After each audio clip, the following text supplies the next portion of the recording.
Silakan duduk. Shalom.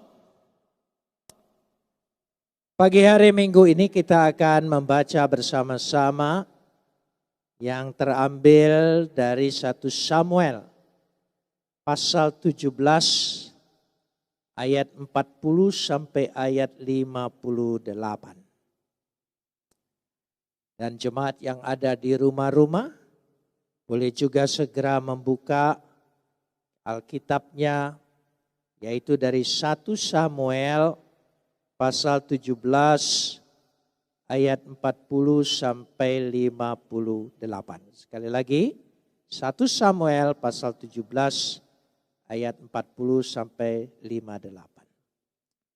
Saya tidak akan mengajak kita membaca berganti-gantian karena jemaat punya kesempatan yang banyak di rumah untuk memperhatikan ayat-ayat ini.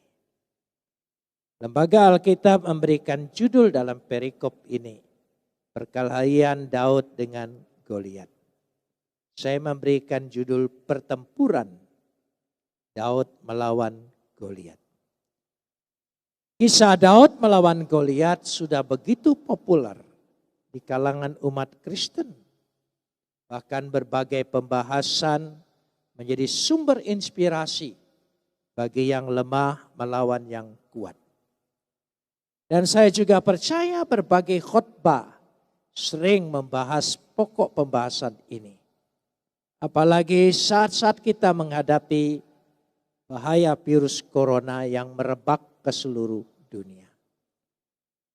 Tapi saya ingin mencoba melihat sisi lain. Bahwa kisah ini diawali dengan sebuah tantangan dari Goliat kepada orang-orang Israel. Dan itu terdapat dari sejak ayat 1 sampai ayat yang ke-11 dalam bacaan kita ini. Saudara, yang saya ingin lihat satu dulu, yaitu kondisi umat Israel. Pada waktu dia melihat Goliat, memang perawakannya besar, disebut dia adalah keturunan raksasa. Sementara orang Israel merasa postur tubuhnya lebih kecil. Bahkan dia seorang pahlawan ahli perang. Telah banyak mengalahkan musuh dan peperangannya. Dan semua isu tentang Goliat ini merasuk dalam hati dan pikiran umat Israel waktu itu. Sehingga dia lebih melihat kehebatan daripada Goliat ini. Sehingga hatinya mulai kecut dan takut. Di sini letaknya yang pertama yang ingin saya bahas. Musuh memang besar, musuh bisa hebat. Tapi kita percaya tidak ada yang lebih hebat dari Tuhan kita. Dari kuasa Tuhan kita. Semestinya fokus umat itu seperti itu. Semua ancaman, tantangan, sakit, penyakit, semua membahayakan. Dari sejak dunia jatuh dalam dosa. Bukankah jatuh dalam dosa itu membawa maut? Maut artinya kematian. Kita sudah tahu itu musuh kita. Musuh kehidupan kita. Maka dia akan masuk dalam segala elemen dan anasir yang ada di tengah dunia ini untuk membawa pesan. Dosa itu adalah itu yang penting sekali. Tapi apa yang terjadi, saudara? Ketika dia tidak fokus lagi pada kuasa Tuhan, kehebatan Tuhan, kemahakuasaan Tuhan, dia terpukau dengan kehebatan Goliat. Goliat makin hebat. Goliat makin besar di mata umat Israel. Kenapa dia makin besar? Saudara perhatikan di sini. Karena umat Israel pada waktu itu dalam kondisinya. Mari kita lihat ayat yang ke-11 dulu. Ini yang membuat Goliat itu tambah hebat, tambah besar, tambah dahsyat. Makin hari makin besar. Pada ayat yang ke-11 dinyatakan dengan tegas sekali. Yaitu dalam pasal 17 ini ayat 11. Ketika Saul dan segenap orang Israel mendengar perkataan orang Filistin itu. Mendengar, jangan salah dengar. Kita harus lebih banyak mendengar janji Tuhan, kuasa Tuhan, firman Tuhan. Bukan informasi tentang maut itu. Di sini saudara perhatikan. Sekali lagi saya ajak baca. Ketika Saul dan segenap orang Israel mendengar perkataan Goliat orang Filistin itu, maka cemaslah hati mereka dan sangat ketakutan. Salah dengar, salah informasi, salah yang harus kita makan. Kita tidak mengabaikan sama sekali. Kita tahu itu bahaya. Kita tahu dari sejak semula dosa itu adalah maut. Tapi maut itu, kita melihat janji Tuhan hidup yang kekal. Dari sini letaknya saudara. Itu kuncinya sikap yang salah dari umat Israel terhadap Goliat. Jangan-jangan ketika kita sedang menghadapi bahaya virus corona sekarang ini, sikap kita juga salah, fokus kita juga salah, dan salah mendengar. Boleh saja informasi apapun tidak dapat diabaikan. Betul, itu bahaya, betul, tidak disangkal. Sebab dari sejak semula dosa itu adalah maut. Coba lanjutkan ayat 24. Dari pasal 17 ini, ayat 24. Mari kita lihat bersama-sama ayat 24 ini. Coba kita lihat bersama-sama di situ. Ya, ayat 24, pasal 17 ayat 24. Ya. Ayat 24. Jangan salah. Katakan di situ. Ketika semua orang Israel melihat orang itu, apa coba? Larilah mereka daripadanya dengan sangat ketakutan. Karena sudah dapat informasi begitu hebatnya Goliat itu. Yang membuat kecut hatinya. Sehingga yang dilihat oleh dia bahaya yang lebih besar. Saya percaya Goliat tidak terlalu besar-besar banget sih. Tapi jadi besar, jadi raksasa. Karena kita ketakutan. Nanti saudara berbanding dengan sikap Daud kan? Berbanding dengan sikap Daud. Kita lihat di situ saudara. Ini kunci pertama, ini kesalahan pertama umat Israel ketika menghadapi Goliat. Jangan-jangan kita ulangi lagi kesalahan itu. Jangan-jangan kita ulangi lagi. Makanya mari sekarang kita melihat bersama-sama. Apa sikap Daud? Apa sikap Daud? Sangat berbeda dengan orang banyak. Pada umumnya. Sangat berbeda. Sangat berbeda. Saya ajak saudara. Katakan pada ayat yang 28. Ayat 28 kita lihat. Siapa Daud? Siapa Daud pada dasarnya, karakternya, dari sejak semula, masa mudanya. Siapa Daud? Kakaknya yang paling tua Eliab. Mendengar perkataan Daud kepada orang-orang itu. Bangkitlah amarah Eliab kepada Daud sambil berkata. Mengapa engkau datang? Marah.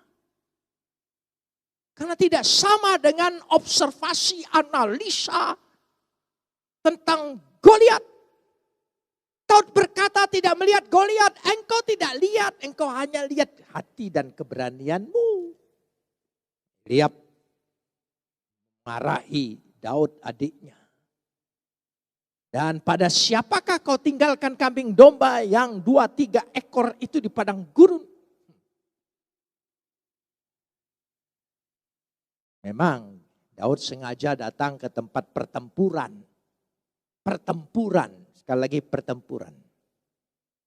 Dia ingin melihat jalannya pertempuran itu.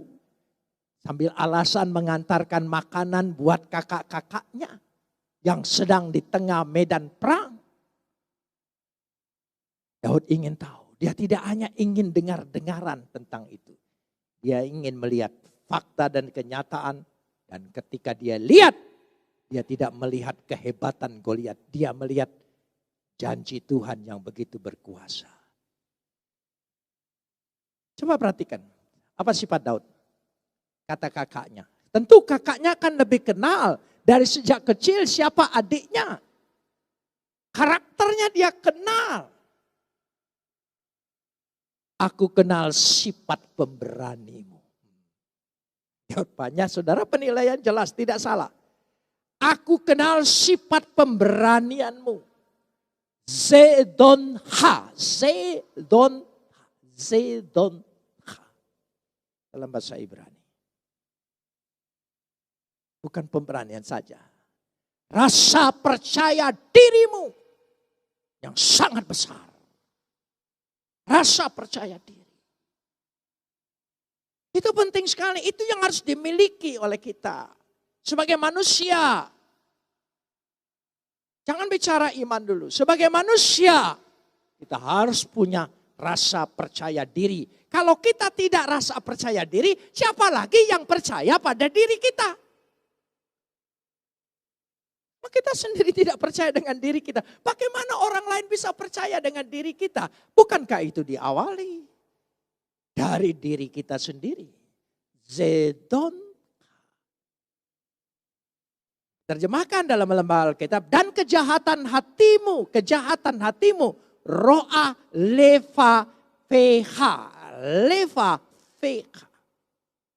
Bukan hanya bisa diterjemahkan kejahatan hati. Rasa penasaranmu dan rasa ingin tahumu yang berlebih-lebihan. Karena engkau datang kemari dengan maksud melihat apa? Pertempuran.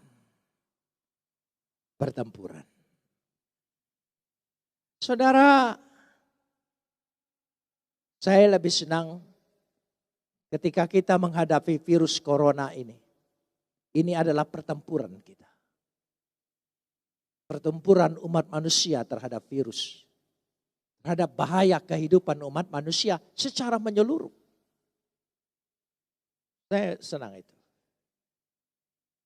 Kalau bertempur berarti kita harus tahu musuh itu, cara musuh itu gimana. Kita harus punya strategi. Itu kalau bertempur. Saya tidak menganggap ini wabah sebagai satu penyakit, tapi pertempuran manusia dalam memenangkan kehidupannya di tengah dunia ini. Pertempuran. Kita harus memiliki strategi.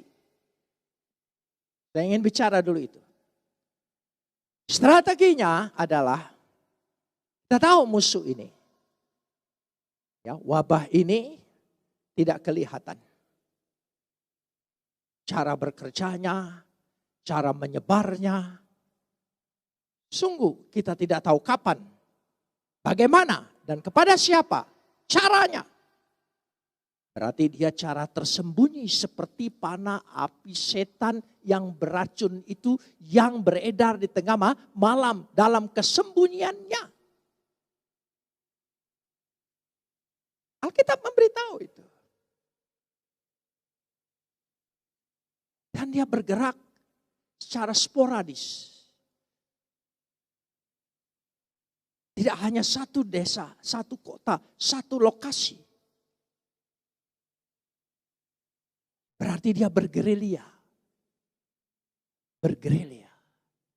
Dalam strategi perang bergerilya, kita tidak boleh membuat satu barisan yang besar. Kita harus juga bergerilya, berpencar.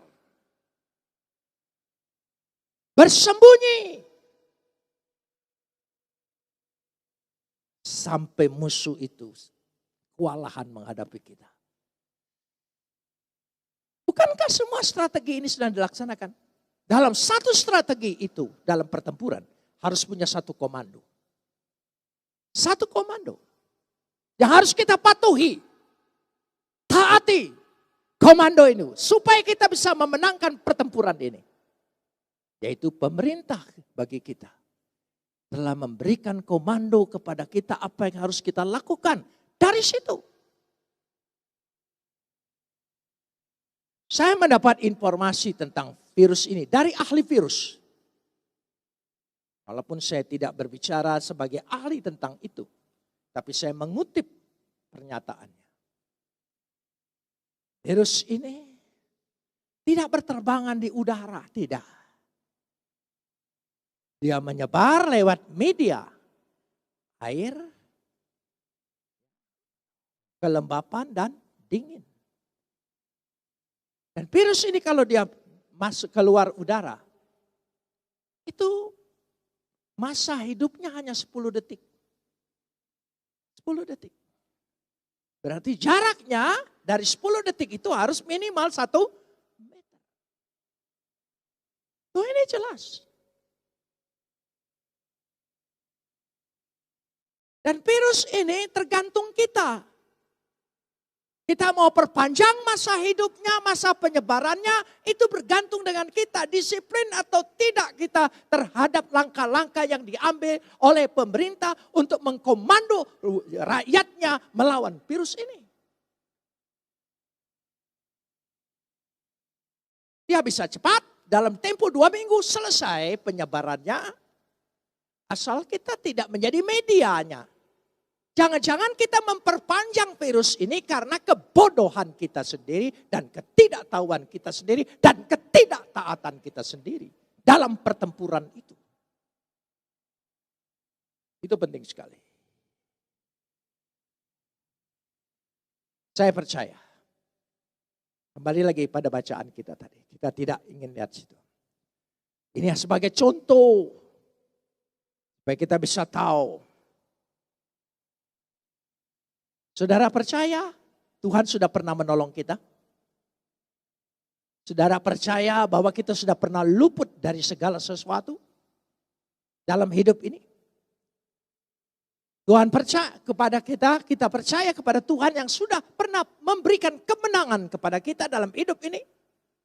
Itu harus jadi pengalaman hidup dan pengalaman hidup itu menjadi satu sikap. Itu sikap Daud miliki. Ketika dia mendengar ejekan segala sesuatu dan ini dan itu, saran segala sesuatu, saran ketakutan dari kakaknya sendiri, dari orang-orang Israel sendiri, dia tidak. Dia berpatokan dengan Tuhan dari sejak awal, pernah memberikan pertolongan kepadanya, kemenangan kepadanya, dan itu dipegang terus sebagai satu prinsip hidupnya. Perhatikan ayat 34. Ayat 34 dulu. Tetapi Daud berkata kepada Saul, hambamu ini biasa menggembalakan kambing domba ayahnya. Apabila datang singa atau beruang yang menerkam seekor domba dari kawanannya, maka aku mengejarnya, menghajarnya, melepaskan domba itu dari mulutnya. Kemudian apabila ia berdiri menyerang aku, maka aku menangkap janggutnya, lalu menghajarnya dan membunuhnya. Baik singa maupun beruang telah dihajar oleh hambamu ini. Dan orang Filistin yang tidak bersunat itu tidak akan sama seperti salah satu daripada binatang itu. Karena ia telah mencemoohkan barisan daripada Tuhan yang hidup. Saya senang sekali dengan pengalaman Daud ini. Dia telah mencemoohkan. Musuhnya dianggap tidak lebih daripada musuh-musuh yang sebelumnya yang pernah dia taklukkan dan dia kalahkan. Kita pernah lolos dari sakit penyakit. Kita pernah lolos dari segala maut yang menjebak hidup kita. Percayalah, virus ini tidak lebih daripada itu. Kita pasti lolos. Dalam nama Yesus. Amin. Umat Tuhan pasti lolos. Bangsa kita pasti lolos. Manusia di dunia ini pasti menang. Sekarang saya lihat langkah-langkah Daud.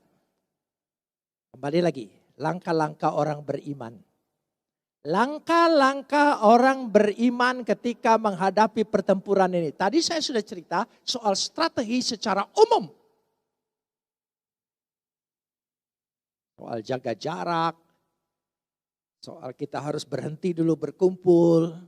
Ini strategi.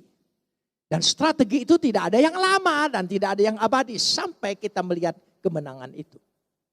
Tapi kalau kita tidak taat dengan strategi itu, maka berarti kita memperpanjang, kita jadi alat musuh. Dalam pertempuran biasanya disebut pengkhianat dan itu harus ditembak mati. Itu kalau pertempuran. Kalau saya jadi komandan perang, saudara. Tidak boleh. Kita harus taat. Komando kita satu, pemerintah dalam strategi ini. Ini bukan lagi. Jangan salah fokus. Kita tidak fokus dengan yang lain-lain. Jangan membicarakan hal-hal yang lain. Ibadah umum oleh tidak punya iman atau tidak, berakal budi atau tidak. Jangan salah. Jangan salah fokus. Langkah-langkah Daud. Ayat 40a. Ayat 40a. Lalu Daud mengambil tongkatnya di tangannya. Berarti Daud ini mengambil tongkatnya di tangannya, jadi memang tongkat itu sudah senantiasa berada di tangan Daud. Bukan mengambil tongkat lalu dipegang tangannya. Tapi perhatikan saudara, lalu Daud mengambil tongkatnya di tangannya. Wayikah maglo beyado. Magel. Kata magel berasal dari kata maka.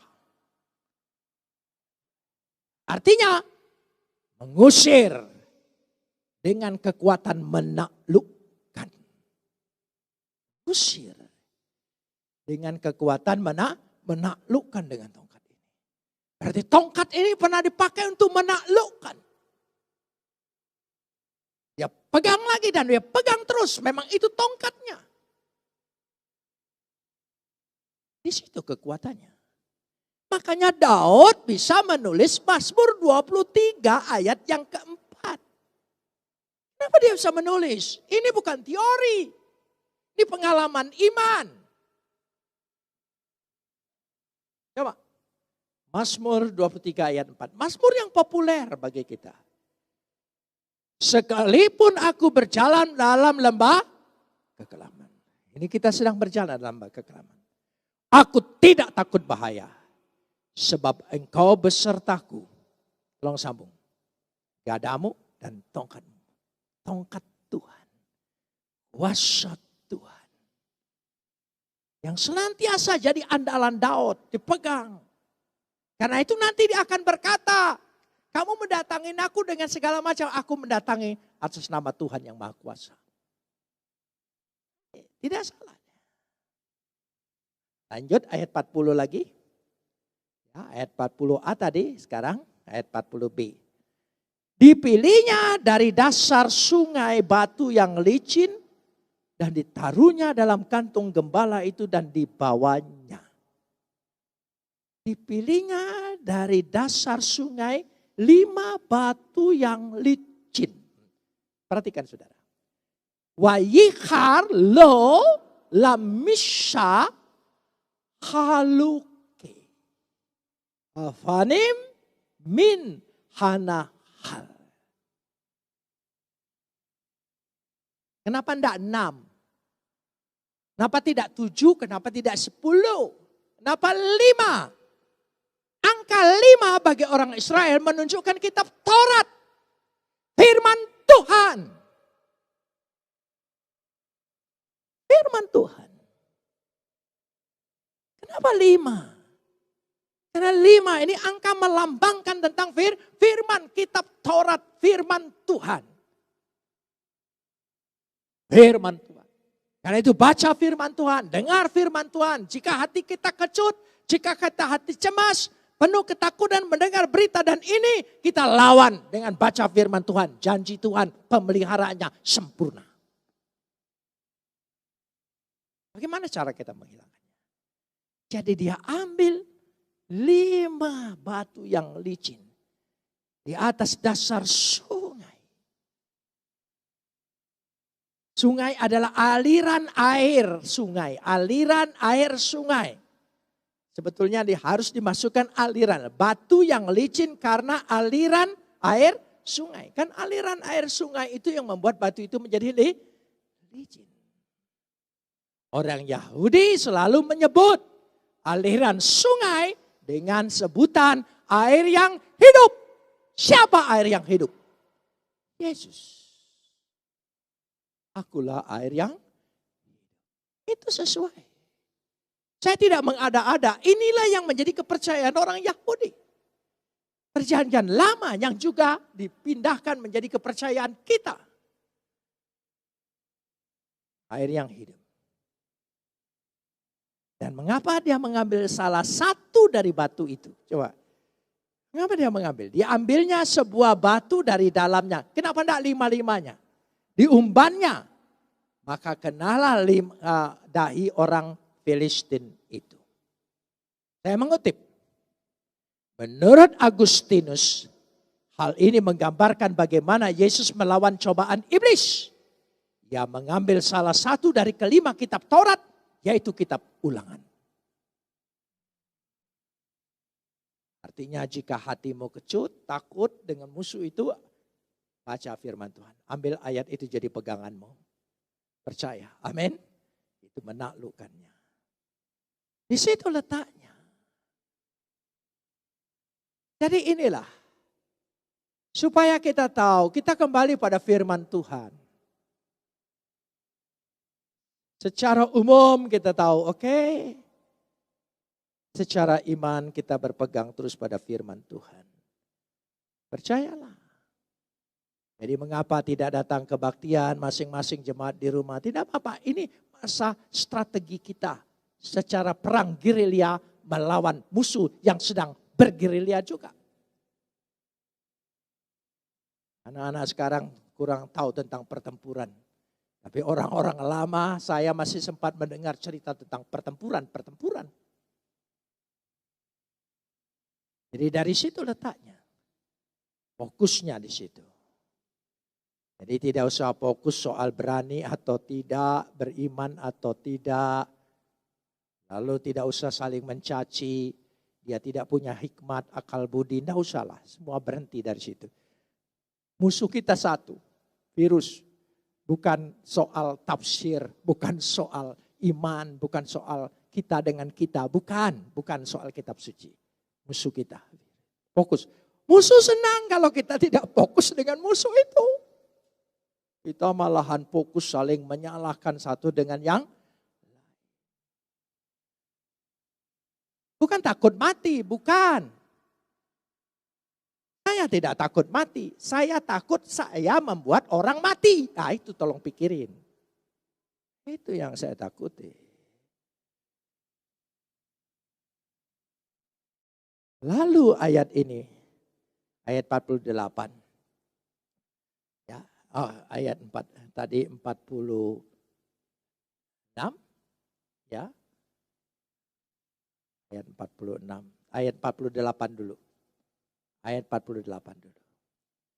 Ketika orang Filistin itu maksudnya adalah Goliat itu. Bergerak maju menemui Daud, maka segeralah Daud berlari ke barisan musuh untuk menemui orang Filistin itu. Daud fokus pada Goliat, pada musuh, pada virus. Dia tidak menghiraukan tentara yang di sekitarnya, dia tidak. Jangan salah fokus. Orang panik bisa kita saling caci maki, bisa saling musuhan, bisa saling salah menyalahkan. Bisa, itu sifat orang panik. Tapi orang yang tidak panik dia fokus. Kita dibuat begini oleh siapa? Kan bukan oleh teman kita, bukan oleh gereja kita, bukan oleh teologi orang, pendapat orang. Bukan soal kebaktian umum ada atau tidak. Bukan itu.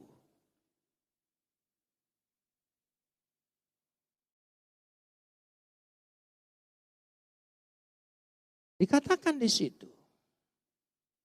Ketika dia fokus, matanya tertuju kepada Goliat.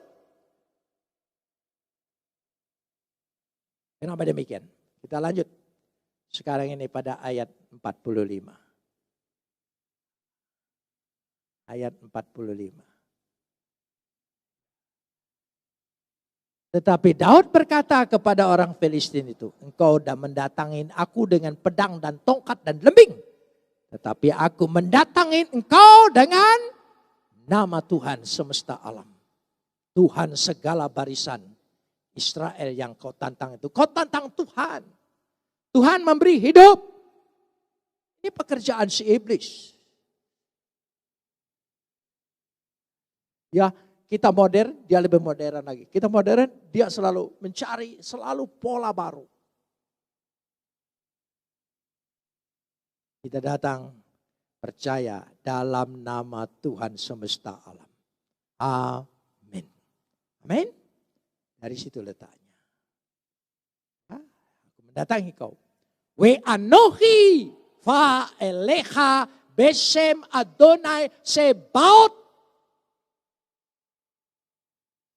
Tuhan kita bukan Tuhan yang menguasai satu daerah, satu umat saja, satu alam.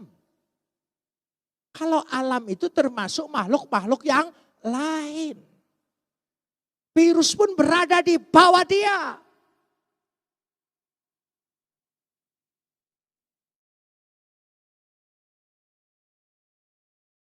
Cara kita sikap iman itu seperti itu.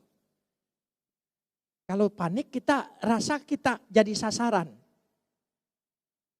Ya, kita tidak boleh merasa diri kita jadi sasaran.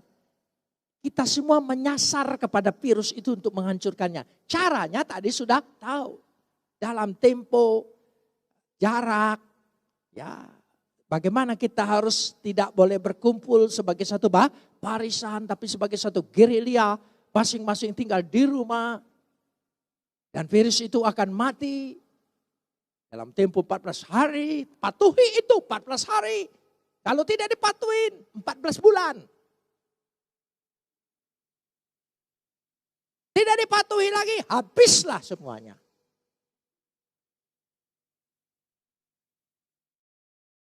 Jangan bicara soal iman. Sekali lagi, ya, saya tidak takut mati. Yang saya takutkan saya membuat orang lain mati. Itu kepedulian kita, kemanusiaan kita. Ayat 46. Ayat 46. Hari ini juga Tuhan akan menyerahkan engkau ke dalam tanganku. Dan aku akan mengalahkan engkau. Memenggal. Cara memenggalnya si Goliat yang bernama Corona sekarang ini adalah kita menjaga jarak hubungan. Hayom hari ini. Haze Yesakherha Adonai Bayat. Dengan tangan Tuhan. Di tangan kita ini ada nama Tuhan. Dengan nama Tuhan. Amin. Tangan kita bukan tergenggam untuk perang. Tapi terlipat untuk berdoa. Berserah kepada dia. Masing-masing di rumah. Amin. Daud percaya dan bergantung pada kekuatan Tuhan. Daud mengandalkan kekuatan Tuhan. Sementara orang Israel yang tadinya karena mengandalkan hitung-hitungan kekuatan diri sendiri sebagai strategi pikiran dia. Daud kan bukan siapa-siapa. Dia hanya andalkan Tuhan. Orang kalau terlalu profesional, kadang-kadang kasih keterangan nakut-nakuti. Tapi orang yang sederhana, itu kadang-kadang tidak terlalu takut. Terlalu. Untuk diri dia takut tidak apa-apa. Tapi jangan bawa orang lain. Dari situlah. Dikatakan supaya kita tahu. Daud bersaksi pada ayat 47 yang terakhir. Terakhir saja. Dan supaya segenap jemaah ini tahu. Bahwa Tuhan menyelamatkan. Bukan dengan pedang. Bukan dengan lembing. Sebab di tangan Tuhanlah pertempuran. Dan Ia menyerahkan kamu ke dalam tangan kami. Amin. Andalkan Tuhan. Jadi barisan Tuhan. Dengan doa. Terus. Amin. Kita kalahkan dia. Mari kita naikkan pujian. Untuk menghantar doa kita. Kita akan naikkan pujian. Kita naikkan pujian di tengah ombak dan arus pencobaan.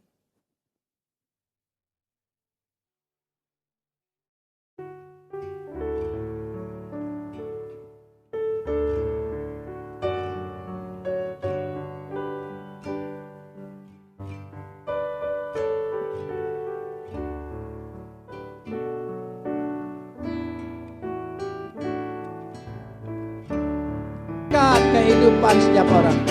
Yesus perhatikan kehidupan setiap orang. Yang susah selalu dihiburkan. Yang susah selalu dihiburkan dengan penuh kasih sayang. Yesus perhatikan. Yesus perhatikan kehidupan setiap orang. Yang sakit selalu disembuhkan. Yang sakit selalu disembuhkan dengan penuh kasih. Sekali lagi kita katakan, Yesus perhatikan.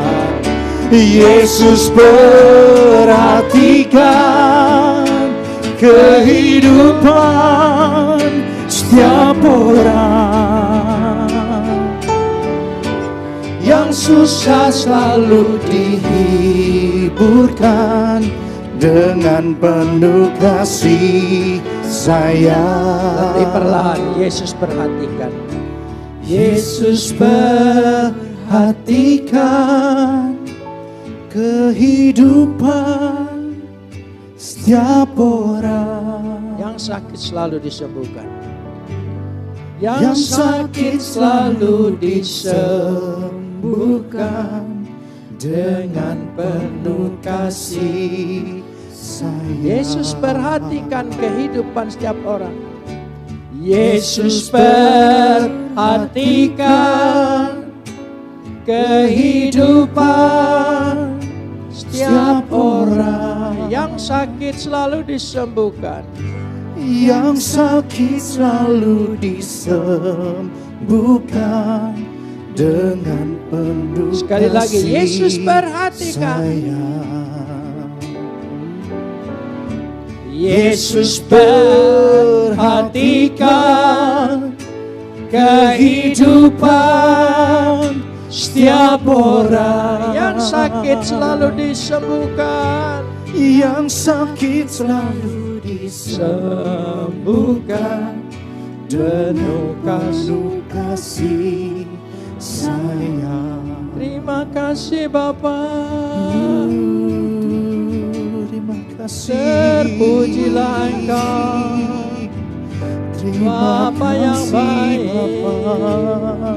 Syukur buat pemeliharaan. Kau yang terbaik. Haleluya. Kau sembuhkan sakitku. Terima kasih Tuhan. Terima kasih. Terpujilah Engkau, Bapa. Haleluya. Terima kasih Tuhan. Terima kasih Tuhan. Terima kasih. Bapa di sorga, kami bersyukur pemeliharaan-Mu sempurna. Dan kami percaya dengan firman-Mu yang memberikan kekuatan kepada kami.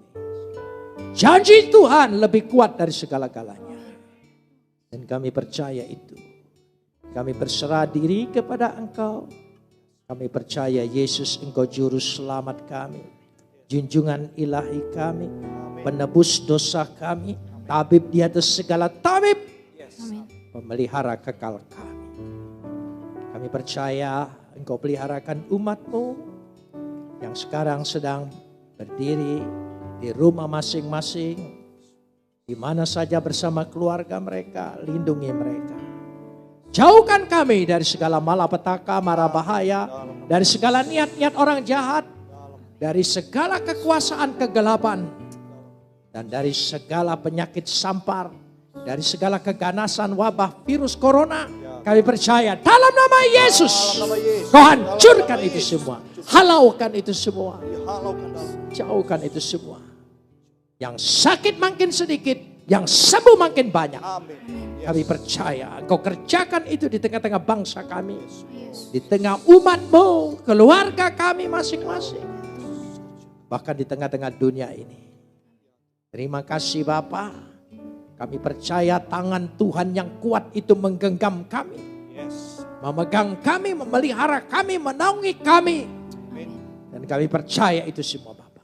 Kami ingin dengar hanya janji Tuhan.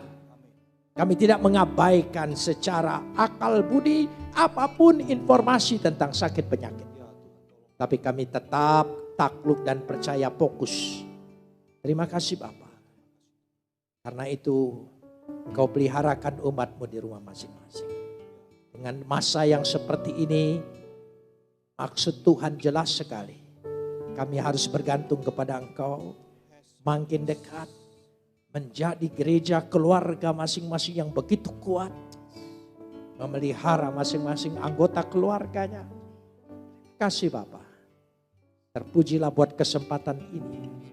Dalam nama Yesus yang mengajar kami berdoa. Bapa kami di surga, dikuduskanlah nama-Mu, datanglah kerajaan-Mu, jadilah kehendak-Mu di atas bumi ini seperti di surga.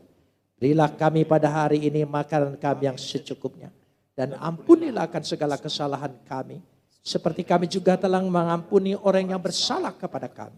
Dan jangan bawa kami pada pencobaan, melainkan lepaskanlah kami daripada yang jahat, karena Engkau lah yang punya kerajaan dan kuasa dan kemuliaan sampai selama-lamanya. Yang percaya katakan amin.